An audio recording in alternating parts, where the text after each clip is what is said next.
Hi, everybody.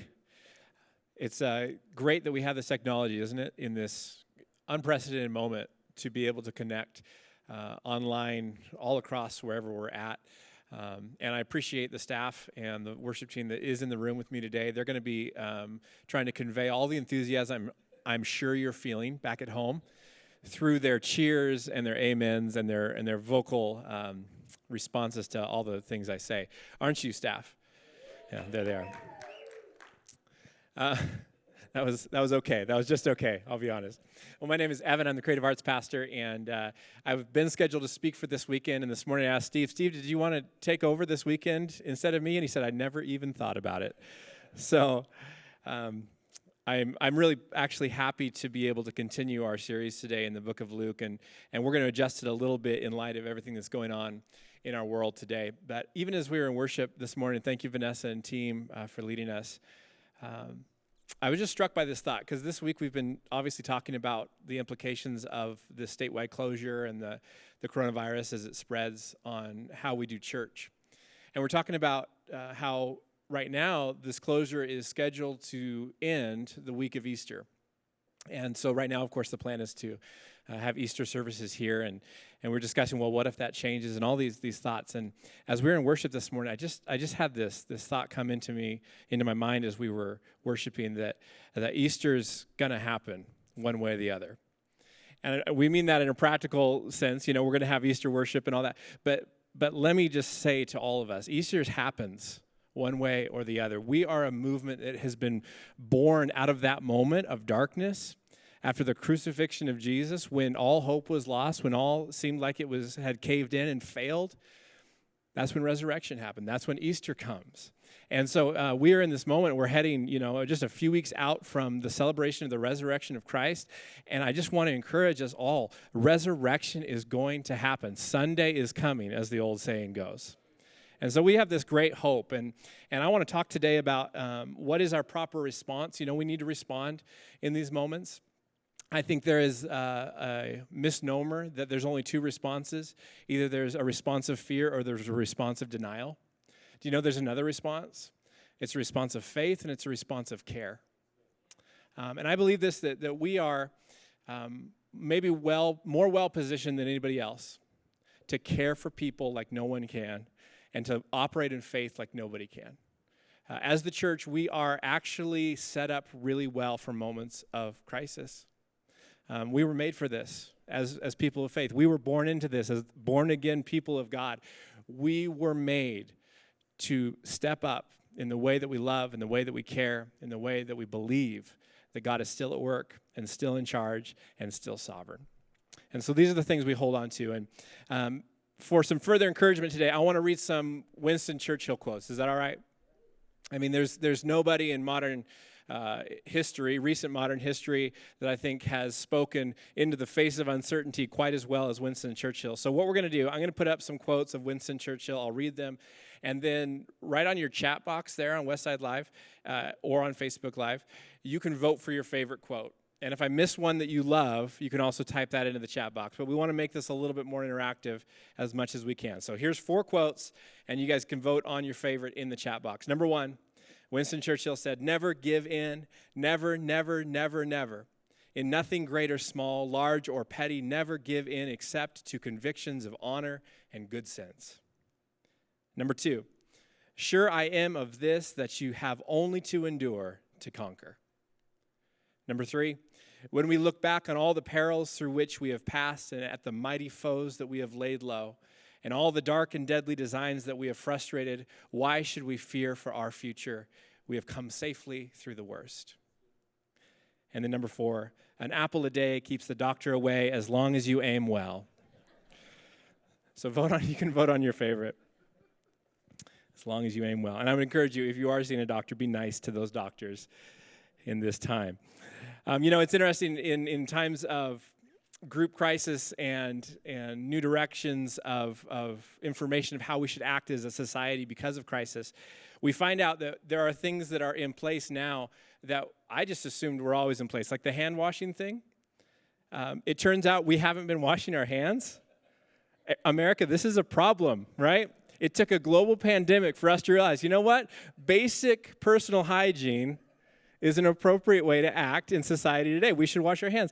And I'm thinking probably 10 years will go by, another pandemic will come, and the CDC will come out and they'll say, this is going to happen, Steve. They're going to say, you know what? The only way to stop this, we got to brush our teeth. And we'll realize that nobody's been doing that this whole time. It's offensive. So wash your hands. I really encourage that. Brush your teeth as well. Floss. Now that's the thing. If people came out and said the only way to stop this is if you floss 3 days or 3 times a day, and then they say, and of course you all do, right? We would all be in trouble. Comedy works, but it's a little tricky in an empty room, Steve. Luke chapter 12. We were going to be in Luke chapter 14 this week. I want to rewind it just a little bit in light of where we're at as a society and talk to this moment when Jesus is speaking to the crowds, and I think it speaks a lot to where we're at today. So Luke chapter 12, we're going to start in verse 22 today. This is, as Jesus is teaching, this is just before he launches into his final journey into Jerusalem, where he knows that he will be turned over and put to death. And by the way, Jesus, knowing what's coming, knowing that he'll be betrayed and crucified, if there is anybody that has an allowance to be afraid and to be anxious in this moment, it's Jesus. And this is what he says as he teaches the crowds. Luke chapter 12, verse 22. And he said to his disciples, therefore I tell you, do not be anxious about your life, what you'll eat, or about your body, what you will put on. For life is more than food, and the body is more than clothing. Consider the ravens, they neither sow nor reap, they have neither storehouse nor barn, and yet God feeds them. Of how much more value are you than the birds? And which of you, by being anxious, can add a single hour to the span of life? If then you are not able to do such a small thing as that, why are you anxious about the rest? Consider the lilies, how they grow. They neither toil nor spin. Yet I tell you, even Solomon in all his glory was not arrayed like one of these. But if God so clothes the grass, which is alive in the field today and tomorrow is thrown into the oven, how much more will he clothe you, O you of little faith? And do not seek what you are to eat and what you are to drink, nor be worried, for all the nations of the world seek after these things, and your Father knows that you need them. Instead, seek his kingdom, and all these things will be added to you. And I love this in verse 32. He says, fear not, little flock, for it's your Father's good pleasure to give you the kingdom. You know, there are different ways that you can tell somebody, don't worry about it. Recently, my daughter came home from school, and they'd been learning about the volcanic activity that formed many of the mountains and geology here in Central Oregon. And she came home understanding for the first time that our city is completely surrounded by volcanoes. And so we talked about this. And for the next several nights at bedtime mostly consisted of me reassuring her that Mount Bachelor was not at risk of imminent eruption. And the threat of lava became really real for her. And so we would sit and we would talk, and I'd say, sweetie, these are dormant volcanoes. That means they're sleeping, and they're not easy to wake up. And then she said this. She goes, Daddy, is Pilot Butte a volcano? And I said, yes, sweetie, it is a volcano. And I said this, I said, but you know what? If Pilot Butte erupts, it's going to get the east side people first, and we're on the north side, and so we'll have plenty of time to get out. And there was, and by the way, if you're on the east side watching, we love you, but you should keep an eye on Pilot Butte because you never know. But what I was telling her was reassuring her and saying, don't worry about it, to an issue that was in her mind, but wasn't actually a grounded threat. Does that make sense? And there's lots of fears in our lives and anxieties in our lives that are like this. The monster under the bed, the boogeyman in the closet. They are fears, and they really affect us, but they're actually not based in anything that is a legitimate threat or danger to us. That's not the kind of don't worry about it that Jesus is sharing in Luke chapter 12. Jesus is in Luke chapter 12. He is talking to these multitudes, and they are the working class poor. They are struggling to survive. They are taxed by the Roman Empire, so much so to where they are barely surviving. Many of them would have been listening to him hungry in that moment, let alone when they get home and have to figure out how to feed their family. And so it's to these people with their legitimate fears that Jesus stands up and he has the nerve to say, don't worry about what you're going to eat. Don't worry about how you're going to make it. Your Father knows that you need those things. And my response, I think, to Jesus would be, Jesus, I don't know how things are in Son of God land over there, but here on planet Earth, these are legitimate fears. These are things that we're worried about, and for good reason. Because in our community, people starve. In our community, people are broke. In our community, people get sick. And so, Jesus, how can you say to us, you don't need to worry about this? I think the reason that those that were listening to Jesus took this as an encouragement and not an insult. The reason that Luke could write about this later because the disciples spoke of this teaching. The reason that it made such an impact was because those that were with Jesus and were listening to him say these crazy things about not worrying could believe it. Why? Because they were with him. Because, see, God hadn't come through for the people, and they were starving and hungry until Jesus shows up, and when Jesus breaks the bread, 5,000 people are fed. The disciples were scared out of their minds when the storm was coming on the lake until Jesus came down and walked on the water. The blind couldn't see and had no hope to survive for long until Jesus came and opened eyes. And the people that are with him in this moment are the ones who have seen this. And so when they hear Jesus say something crazy, like you don't need to worry about what's going to happen next, they believe him. Why? Because they've seen that when Jesus is present, everything changes. It's called the kingdom of God. When he comes, he's the embodiment of the way that God enacts his will on the earth. And so because Jesus is present, we don't have to be afraid. We don't have to worry. And so then the question is for us, well, I don't see Jesus here. Maybe I haven't seen a miracle in my life.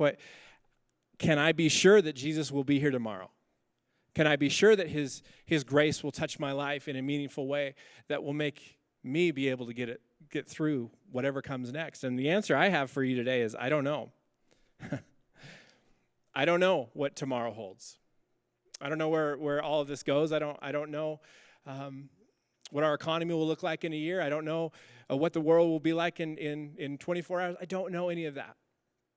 But I know this, that Jesus and his grace meets us at a specific time. And can I tell you what time that his grace comes and meets us? It's an actual time. If you have a clock in your house, you can grab it. We could do props at home. This is amazing.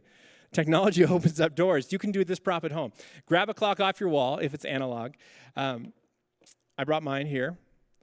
All right, $3.95 at Target if you need a new clock. It's a nice one. So the question is, when does Jesus meet us? Is he going to show up tomorrow? Is he going to be here next week? Is he going to come through for us a year from now? I don't know. But I know when I look at the clock, I know exactly when Jesus shows up.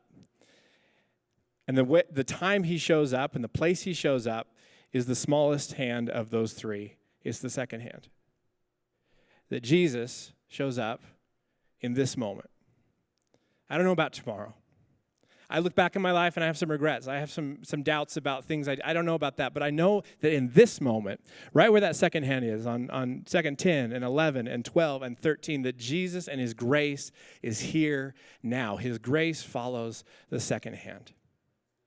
And I want to encourage us as a church, as a community of faith, man, the whole world is naturally caught up right now in the fears for the future, anxiety for tomorrow. And we have, I think, a mandate from heaven to stand in this moment, in every second, and understand that the grace of Jesus encounters us and intersects with our lives right here and right now. And so we're not going to get too far ahead. We're not going to look out in ways of anxiety. Now hear me. We're going to plan. We're going to prepare. We're going to take steps that make sense. We're going to be responsible. We're going to stay healthy. We're going to do all that stuff. I'm not saying don't even consider the future. I'm saying don't let your anxiety take you into a place where you cannot accurately project how God's grace is going to come through for us there. So we stay here where we can see his grace moving now. I don't know what happens tomorrow, but I know right now he is sustaining me. I don't know what's going to happen next week, but I know in this moment, whether I feel great or I don't feel so great, I know that he's with me and he's going to get me through. We have this trust in the present moment. In the Middle Ages, there were several groups of monks that in their directions for how they were to live, they were given this command that they were only to consider two elements of reality and time. The first was eternity, that they can consider heaven and what God was preparing for all eternity for those who love and follow him. And then the only other time that they were supposed to give any weight to in this life was the present. Eternity or the present, those are your options. Not the past, not the future. We're staying here in the present, knowing that God is preparing eternity for us. I read this quote that talked about how God is someone who lives outside of time and space. That God lives outside of the chronology of our lives. And the one place that he intersects our lives is in the present moment. And so we hang on these moments, and we trust God in these moments, and we allow his grace to meet us in unexpected ways in this moment, because anxiety steals our ability to foresee the grace that will be present when we face future troubles. I want to read a quote for you. It's by a French priest, so it's in French. So here we go. I'm kidding. It's in English. It says, "We are obliged to plan for the future and take thought for tomorrow, but we should do it without worrying, without the care that gnaws at the heart but doesn't solve anything, and often prevents us from putting our hearts into what we have to do here and now. Hearts anxious about tomorrow can't be open to the grace of the present moment." Jesus goes on from this teaching, and he heads towards the cross. And if that's me, I would probably block out that section of my calendar as me time. I probably wouldn't be meeting with a lot of people. I probably would be focused on my task at hand because I know what's waiting for me at the end of my mission if I'm Jesus. I'd probably be pretty grumpy, pretty anxious. But we see over the next several chapters as Jesus moves towards the cross and moves towards Jerusalem. Chapter 14, he heals somebody on the Sabbath. Chapter 18, he welcomes children to sit with him and be with him. He takes time out of his busy day as he's passing through the city of Jericho to hear the cries of a blind man who's crying out, "Son of David, have mercy on me."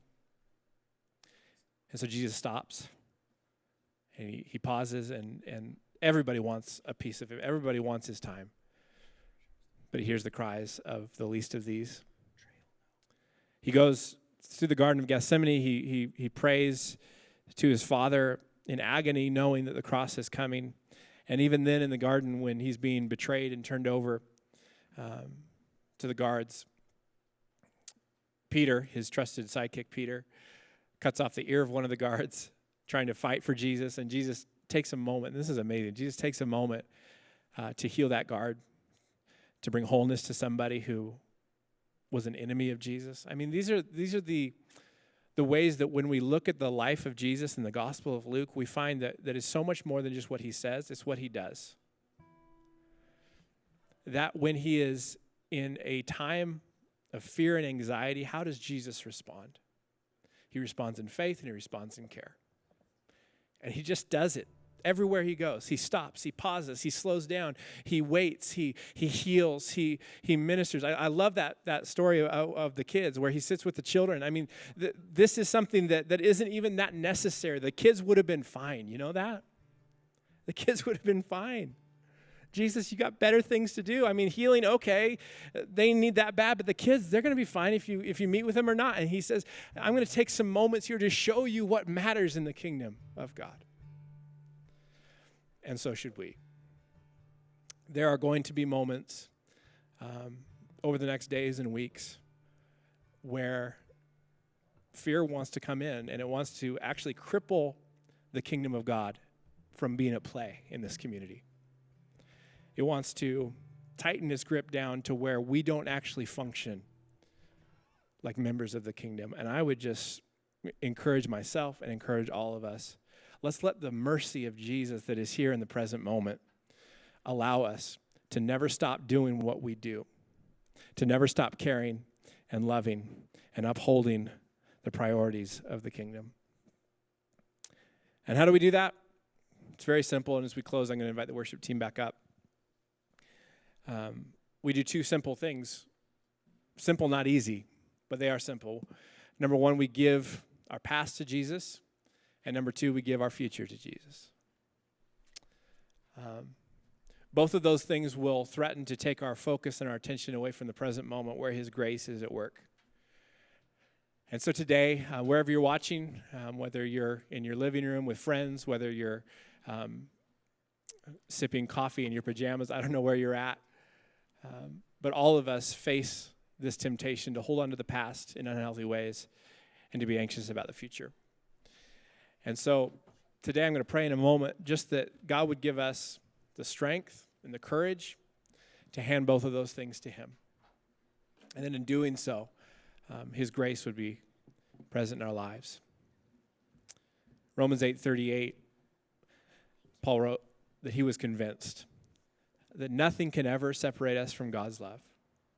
Neither death nor life, neither angels nor demons, neither our fears for today nor our worries about tomorrow. Not even the powers of hell can separate us from God's love. And so, Jesus, we lean into trust today.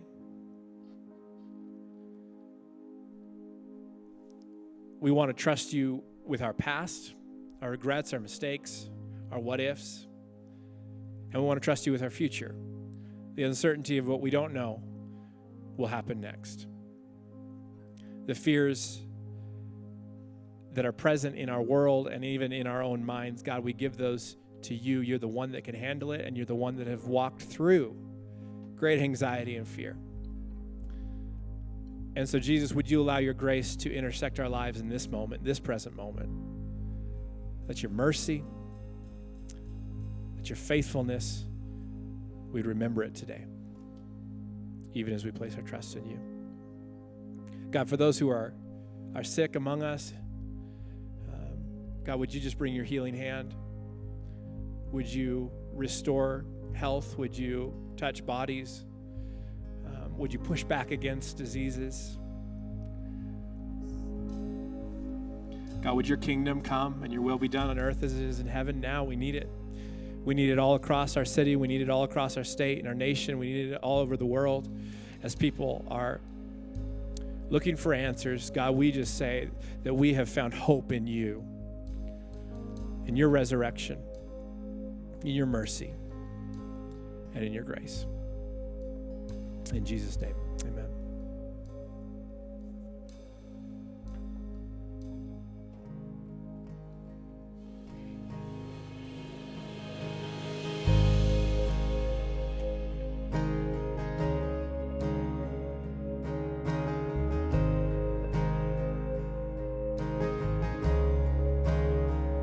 How great the chasm that lay between us, how high the mountain I could not climb. In desperation, I turned to heaven and spoke your name into the night. Then through the darkness, your loving kindness tore through the shadows of my soul.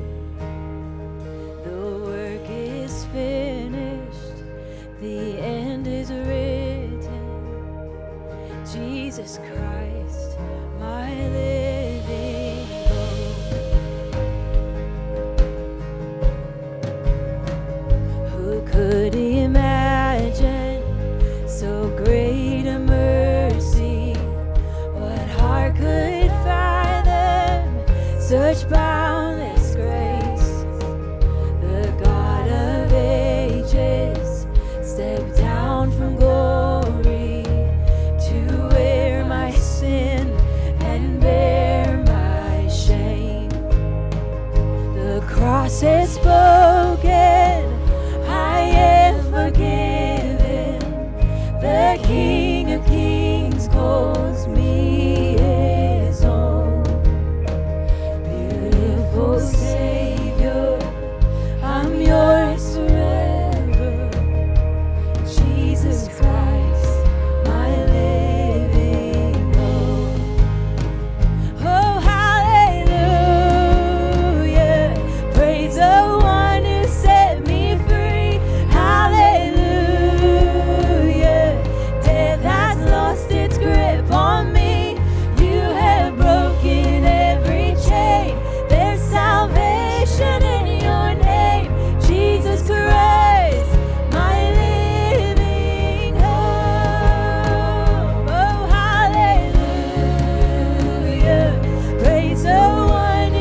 is silence.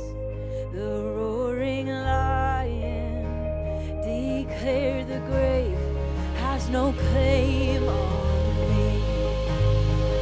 Then came the morning that sealed the promise. Your very body began to break out of the silence. The roaring lion declared the grave has no claim on me. Jesus, yours is the victory.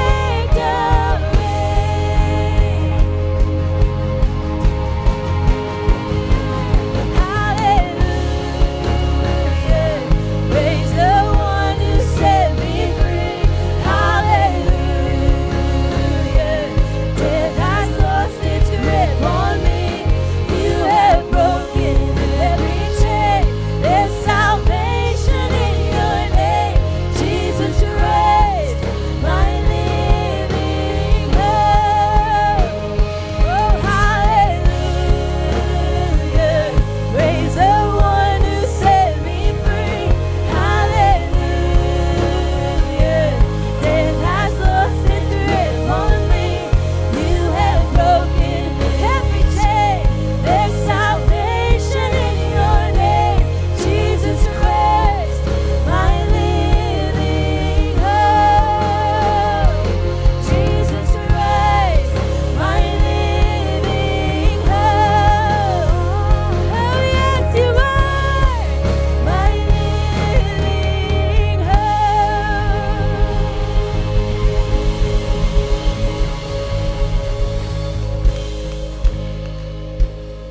Well, as we finish up the service today, we have an opportunity. We have an opportunity to do a couple of things, but one, the first most important thing is to choose to trust.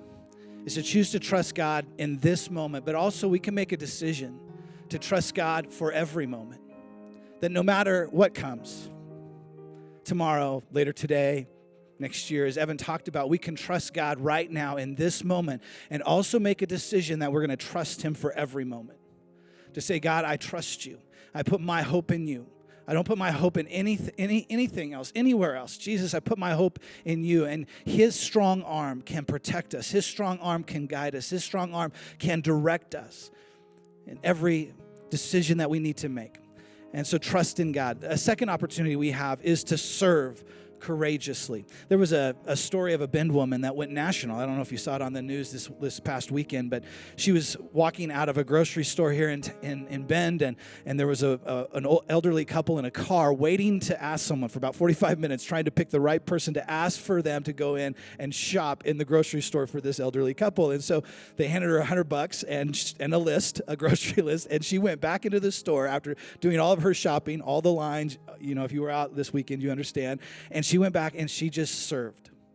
She served courageously for this family that was in need. We can look for opportunities over these coming weeks to serve, to find people in our neighborhoods, in our community where we work, the people that you go to school with, that you've been in community with, and you can look for opportunities to serve courageously in practical ways. Just keep your eyes open. Ask the Lord to lead you in that.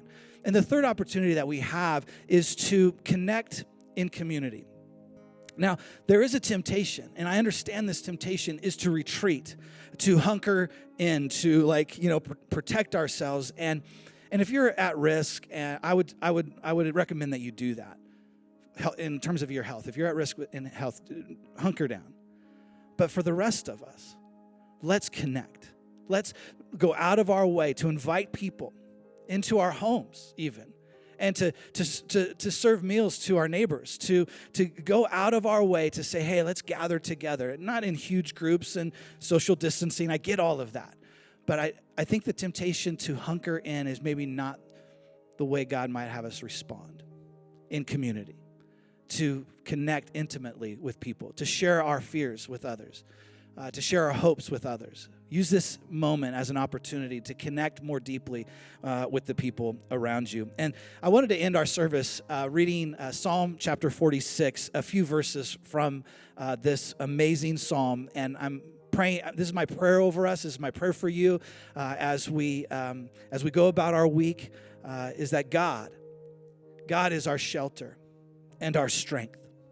When troubles seem near, God is nearer, and He's ready to help. So why run and hide? No fear, no pacing, no biting fingernails. This is the Message translation. I love it. When the earth spins out of control, we are sure and fearless. When mountains crumble and the waters run wild, we are sure and fearless, even in heavy winds and huge waves, or as mountains shake. We are sure and fearless. God bless you guys. Thanks for joining us online. We will be back online again, live at all of our services next weekend. Check out the website. There will be tons of resources and updates as things develop in our community. God bless you guys. Have a great week.